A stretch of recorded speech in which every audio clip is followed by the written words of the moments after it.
everyone, welcome to my YouTube channel Math Solutions. My name is Baprit Kaur. Today we are going to discuss about introduction of area and perimeter of triangle. जैसे कि आप जानते हैं area and perimeter find out करने में कुछ बच्चों को काफ़ी प्रॉब्लम आती है। उसके लिए पहले हम लोगों को एरिया एंड पेरीमीटर को समझना चाहिए। एरिया एंड पेरीमीटर होता क्या है?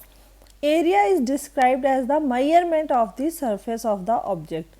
अगर इसको ध्यान से सुने तो एरिया क्या है, क्या मेजर करता है? सरफेस ऑफ द ऑब्जेक्ट, मतलब जो ऑब्जेक्ट है उसके सरफेस को मेजर करता है। जबकि दूसरी साइड जो पेरीमीटर है वो outline that surround a close figure, एक आउटलाइन है जो क्या है, एक क्लोज फिगर को बनाती है। इसको हम और भी अच्छे से इस जो फिगर है उसके साथ समझ सकते हैं। जैसे कि मैंने यहाँ पे एक फिगर ली है, हम लोग यहाँ पे ट्रायंगल की फिगर ले रहे हैं, तो ये एक क्लोज फिगर है जिसको 3 लाइंस ने क्लोज फिगर बनाया।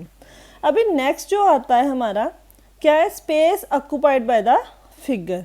तो अगर इसको फिगर को ध्यान से देखा जाए एरिया के अंदर, तो क्या है? ये जो स्पेस है इस फिगर ने, क्लोज फिगर ने ऑक्यूपाई की है, इसको हम लोग बोलते हैं एरिया।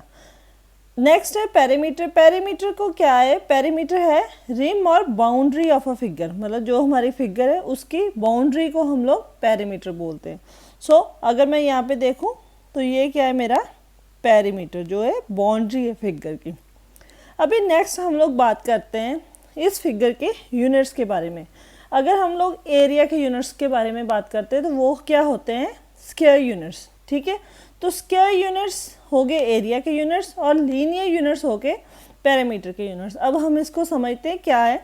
अगर हम यूनिट्स की बात करते हैं तो एरिया के जो यूनिट्स हैं उसको हम लोग रिप्रेजेंट करते हैं जैसे centimetre square, metre square and so on, मतलब जैसे भी हम SI और CGS यूनिट्स हम लोग अपने यूज़ कर रहे हैं।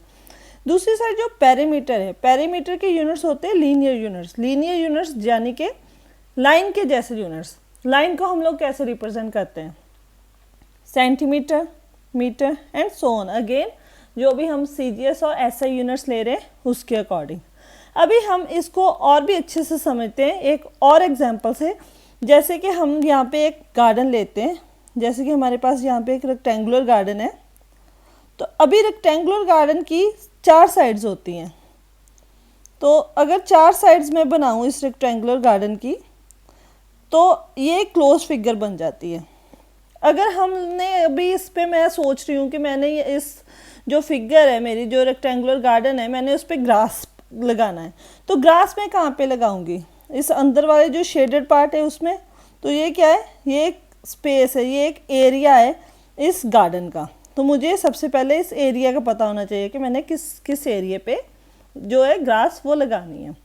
अगर हम लोग पेरीमीटर के बारे में बात करें, अभी पेरीमीटर कहाँ पे यूज़ होगा मेरा? अगर मैं इस अपने गार्डन को फेंसिंग करना चाहती हूँ तो फेंसिंग के लिए मुझे पता होना चाहिए मैंने जो भी वायर है फेंसिंग के लिए वो कितनी लानी है। तो वो मुझे कैसे पता चलेगा? जो ये पेरीमीटर है, जो ये साइड्स हैं, ठीक है, अगर मैं ये साइड्स का लेंथ निकाल लूँ तो मेरे पास क्या आ जाएगा? पेरीमीटर, जो कि हेल्पफुल होगा कि मुझे कितनी वायर चाहिए अपनी फेंसिंग के लिए। नेक्स्ट हम लोग बात करते हैं पेरीमीटर, मतलब मेन पेरीमीटर होता है क्या, उसके फॉर्मूलाज क्या होते हैं। तो हम लोग बात करते हैं पेरीमीटर के बारे में। पेरीमीटर होता क्या है? पेरीमीटर होता है सम ऑफ ऑल साइड्स। अभी हमारा मेन इंट्रोडक्शन है यहाँ पे पेरीमीटर ऑफ अ ट्रायंगल। तो हम लोग यहाँ पे ट्रायंगल की बात करते हैं। जैसे कि कोई भी ट्रायंगल लें अगर हम लोग, तो ट्रायंगल की 3 साइड्स होती हैं। सपोज कर लें वो साइड्स A, B और C है, तो sum of all sides mean perimeter. तो A plus B plus C is perimeter of a triangle. कि मतलब अगर हम लोग तीनों साइड्स को सम कर दें तो वो क्या बन जाता है? सम ऑफ ऑल साइड्स अगर हो जाए तो पेरीमीटर। इस केस में कैसा भी ट्रायंगल हो, चाहे वो आइसोसेलेस ट्रायंगल हो, चाहे वो इक्विलेटरल ट्रायंगल हो और चाहे वो स्केलर ट्रायंगल हो, सभी केसेस में हमारा जो पेरीमीटर है वो एक ही चीज़ होगी। वो क्या होगी? सम ऑफ ऑल साइड्स। जैसे कि अगर आइसोसेलेस ट्रायंगल है, आइसोसेलेस ट्रायंगल क्या कहता है कि उसकी एटलीस्ट 2 साइड सेम होती है और एक डिफरेंट होती है। अभी अगर इसका मैं पेरीमीटर देखूं तो sum of all sides A plus B, मतलब कि 2a प्लस बी बन जाएगा। इक्विलेटरल ट्रायंगल कौन सा होता है? जिसकी क्या है, सारी साइड्स इक्वल होती हैं। अगर इसकी सारी साइड्स इक्वल होती मतलब a प्लस ए प्लस ए, तो a प्लस ए प्लस ए क्या होगा? 3a। तो स्केलन की तो हमने पहले भी बात की, जैसे कि स्केलन वही होता है जिसकी तीनों साइड डिफरेंट होती हैं, a b c, तो इसका सम ऑफ ऑल साइड्स होगा a प्लस बी प्लस सी। तो ये होगी हमारी पेरीमीटर्स इन 3 ट्राइंगल्स की। नेक्स्ट हम लोग बात करते हैं एरिया की। एरिया जैसे कि हमने पहले डिस्कस किया था, space occupied by a close figure. तो एरिया क्या है? स्पेस जो भी ऑक्यूपाई करती है एक क्लोज फिगर, तो इसको हम लोग क्या बोलते हैं? एरिया। अगर हमारा मेन टॉपिक है एरिया ऑफ ट्राइंगल, ठीक है। तो हम लोग यहाँ पे एक ट्राइंगल लेते हैं जिसकी क्या है, 3 साइड्स है और एक ये क्लोज फिगर बन रही है, ठीक है, और इसमें एक हाइट गिवन है हमारे पास। अभी हमारे पास एक कॉमन फार्मूला यूज़ होता है एरिया ऑफ ट्रायंगल निकालने का। वो कौन सा होता है?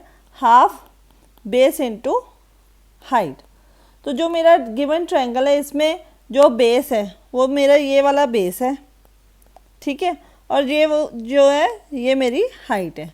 अगर मेरे पास हाइट और बेस दोनों चीज़ें गिवन है तो ऑब्वियस मैं बहुत आसानी से half into base into height का फॉर्मूला लगा के एरिया ऑफ ट्रायंगल निकाल सकती हूँ। अगर मेरे पास इक्विलेटरल ट्रायंगल है, इक्विलेटरल ट्रायंगल कौन सा है? इक्विलेटरल ट्रायंगल होता है जिसकी क्या, तीनों साइड सेम होती हैं। तो इस केस में एरिया हम लोग कैसे निकालेंगे? √3/4 साइड्स के मेरे पास जो गिवन ट्रायंगल है मैंने इसकी साइड्स ली हैं a, तो मेरा बन गया √3/4 a²। तो ये हो गया मेरा इक्विलेटरल ट्रायंगल का फॉर्मूला, और पहले वाला मेरा हो गया जो फॉर्मूला था जो मेरे कॉमन, अगर मेरे पास बेस और हाइट गिवन है तो मैं हाफ बेस इंटू हाइट लगा लूँगी।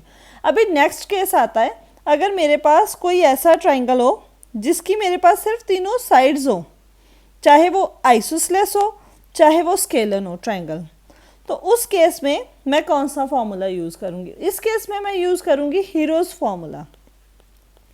हीरोज़ फार्मूला में क्या होता है? फॉर्मूला क्या है इसका? s minus a, s minus b, s minus c का रूट। मतलब इन सभी जो वैल्यूज़ हैं इन सभी को मल्टीप्लाई करने के बाद मैं क्या करूँगी? इसका रूट निकाल लूँगी। अभी s क्या है इसमें? s क्या है? s इसका सेमी पैरामीटर। पहले हमने बात की थी पेरीमीटर, पेरीमीटर क्या होता है? a प्लस बी प्लस सी।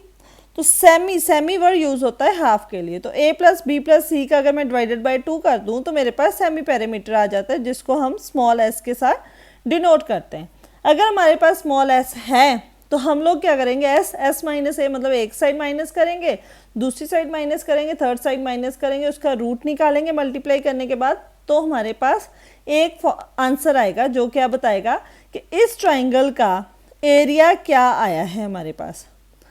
तो इस प्रकार हम लोग क्या है, एरिया और पैरामीटर को अच्छे से समझ सकते हैं। अच्छे से हम इसका अगर कंसेप्ट समझ आ जाए तो कोई भी किसी भी तरह का सम आ जाए तो हम लोग ईजिली इसको कर सकते हैं। I hope you like my video, and if you like my video, please like, share and comment, and also subscribe my channel to watch more videos. Thank you.